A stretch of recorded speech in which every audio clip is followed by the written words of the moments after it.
یہ انکشاف تمام مسلمانوں کے لیے حیرت کا باعث بنتا ہے کہ اس دنیا فانی میں بھی ایسی چیزیں موجود ہیں جن کا اصل تعلق جنت سے ہے۔ ان میں سب سے پہلے حجر اسود آتا ہے اور بتایا گیا ہے کہ حجر اسود کا تعلق جنت سے ہے اور یہ جنت سے نازل ہوا ہے۔ اور دوسرے نمبر پر آتا ہے مقام ابراہیم۔ یہ وہ پتھر ہے جس کے اوپر کھڑے ہو کر حضرت ابراہیم علیہ السلام خانہ کعبہ کی تعمیر کی تھی۔ اس پتھر پر حضرت ابراہیم کے قدموں کے نشان آج بھی دیکھے جا سکتے ہیں۔ یہ پتھر اب خانہ کعبہ میں نصب کیا گیا ہے۔ حدیث میں مقام ابراہیم اور حجر اسود دونوں کے بارے میں یہ ذکر آیا ہے کہ یہ دونوں جنت سے نازل ہوئے ہیں، جنت کے یاقوت ہیں۔ اگر اللہ ان کے نور کو نہ بجھاتا تو مشرق اور مغرب ان سے روشن ہو جاتے ہیں۔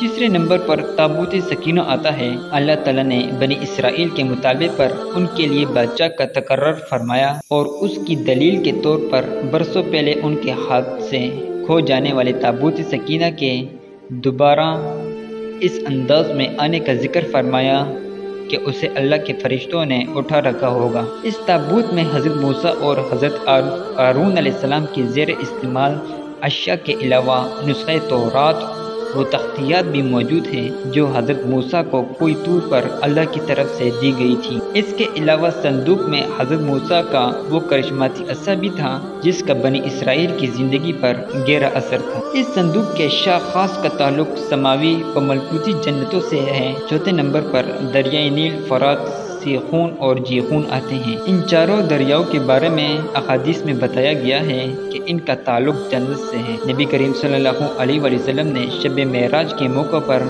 جنت میں دریائے نیل اور دریائے فرات کو دیکھا تھا۔ ان چاروں دریاؤں کا جنت سے تعلق کچھ اچنبھے کی بات ہے۔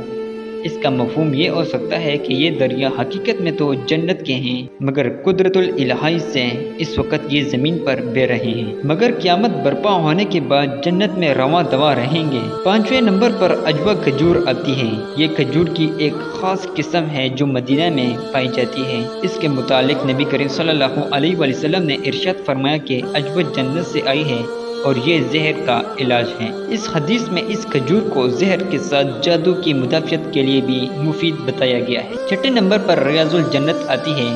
یہ مبارک جگہ مسجد نبی میں منبر رسول کے بائیں جانب اور آپ کے گھر کے دائیں جانب واقع ہے۔ حدیث میں اس ٹکڑے کے متعلق آپ نے فرمایا کہ میرے گھر اور منبر کے درمیان جنت کے باغوں میں سے ایک باغیچہ ہے، یہاں تک کہ منبر رسول بھی جنتی چیز ہے۔ آپ صلی اللہ علیہ وسلم نے اپنے منبر کے بارے میں بتایا کہ میرا منبر میرے حوض کوثر پر نصب ہوگا۔ اگر آپ کو ویڈیو اچھی لگی ہے تو آگے اپنے دوستوں کے ساتھ لازمی شیئر کریں۔ شکریہ۔